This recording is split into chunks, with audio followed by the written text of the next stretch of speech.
Hello viewers, আজকে আমরা কথা বলবো স্টেরিও মিক্স মিসিং সম্পর্কে।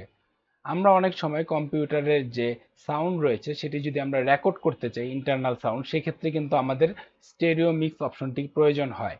এখন এটি যদি আপনাদের কম্পিউটারে মিসিং থাকে সেক্ষেত্রে আপনারা কি করবেন? তো আজকের ভিডিওতে আমরা দেখব যে কিভাবে আমরা স্টেরিও মিক্স মিসিংটিকে কিভাবে আমরা পুনরায় ফেরত আনতে পারি। তো সেজন্য আমরা যেটি করব, প্রথমে আমরা আমাদের কম্পিউটারের যে নিচের ডান পাশে সাউন্ডের আইকনটি রয়েছে সেখানে এসে রাইট বাটনে ক্লিক করব। রাইট বাটনে ক্লিক করার পর এখান থেকে যে সাউন্ড অপশনটি রয়েছে সেটিকে সিলেক্ট করে নিব।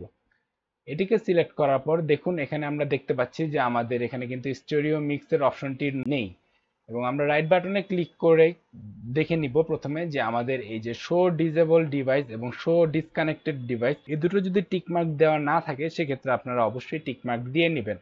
সেক্ষেত্রে আপনাদের যে ডিসেবল ডিভাইসগুলো রয়েছে সেখানে দেখা যাবে। কিন্তু এগুলোতে টিকমার্ক দেওয়ার পরও যদি আপনাদের কম্পিউটারে স্টেরিও মিক্স অপশনটি মিসিং থাকে সেক্ষেত্রে আমরা কি করব? তো যেহেতু আমাদের কম্পিউটারে দেখুন স্টেরিও মিক্স অপশনটি নেই, তো প্রথমে আমরা চলে যাব আমাদের কম্পিউটারের স্টার্ট মেনুতে এবং সেখানে গিয়ে সিস্টেম ইনফরমেশন টাইপ করব। সিস্টেম ইনফরমেশন টাইপ করার পর আমরা এখানে দেখুন যে এখানে মাদারবোর্ড, আমাদের কম্পিউটারের যে মাদারবোর্ডটি রয়েছে সে মাদারবোর্ডটি কোন ম্যানুফ্যাকচারিং এর, অর্থাৎ এটা কি গিগাবাইট নাকি আসুস নাকি অন্য কোনো ব্র্যান্ডের, সেই ব্র্যান্ডটিকে আমরা প্রথমে দেখে নিব এবং এখান থেকে যে মাদারবোর্ডের মডেলটি রয়েছে সেই মডেলটিকে আমরা লিখে গুগল করব। তো সেজন্য আপনারা প্রথমে আপনাদের কম্পিউটারে একটি ব্রাউজার ওপেন করে নেবেন এবং ব্রাউজারে ওপেন করে এসে আপনাদের কম্পিউটারের মাদারবোর্ডের মডেলটি লিখে এখানে লিখবেন অডিও ড্রাইভার। সো মডেলটি লিখে অডিও ড্রাইভার লেখার পর সার্চ করলে এইভাবে একটি লিঙ্ক চলে আসবে আপনাদের সামনে।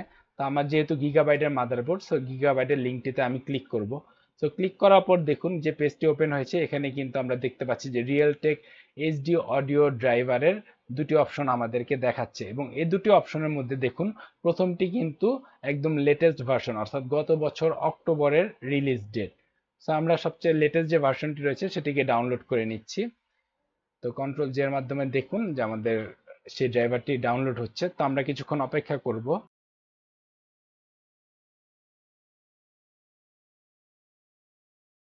তো আমাদের ড্রাইভারটি ডাউনলোড করা হয়ে গিয়েছে।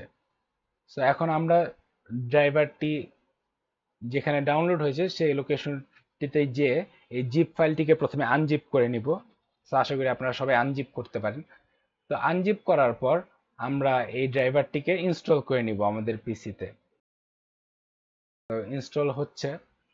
এটা আসলে খুবই সহজ একটি প্রসেস এবং খুব অল্প সময়ের মধ্যেই করা যায়। তো আমার ড্রাইভারটি এখন ইনস্টল হচ্ছে, আমরা আরেকটু অপেক্ষা করি। তো দেখুন বন্ধুরা, আমার এখানে কিন্তু অলরেডি ড্রাইভারটি ইনস্টল হয়ে গিয়েছে এবং নিচের ডান পাশে রিস্টার্ট রিকোয়ার্ড একটি অপশন চলে এসেছে, অর্থাৎ এখন আমার পিসিটিকে রিস্টার্ট করতে হবে, তাহলেই প্রবলেমটি সলভ হয়ে যাবে। তো ফিরছি রিস্টার্ট দেওয়ার পর। 2000 years later. সো বন্ধুরা, আমার পিসিটি এখন রিস্টার্ট হয়ে গিয়েছে। সো এখন আমরা আবার ঠিক একইভাবে রাইট বাটনে ক্লিক করে সাউন্ড অপশনটিতে যাব এবং যাওয়ার পর দেখুন আমাদের কিন্তু স্টেরিও মিক্স অপশনটি চলে এসেছে এবং এখান থেকে আমরা রাইট বাটনে ক্লিক করে এটিকে ইনেবল করে দিব। তাহলেই আপনারা আপনাদের কম্পিউটারের অডিওটি খুব সহজেই রেকর্ড করতে পারবেন। সো ধন্যবাদ।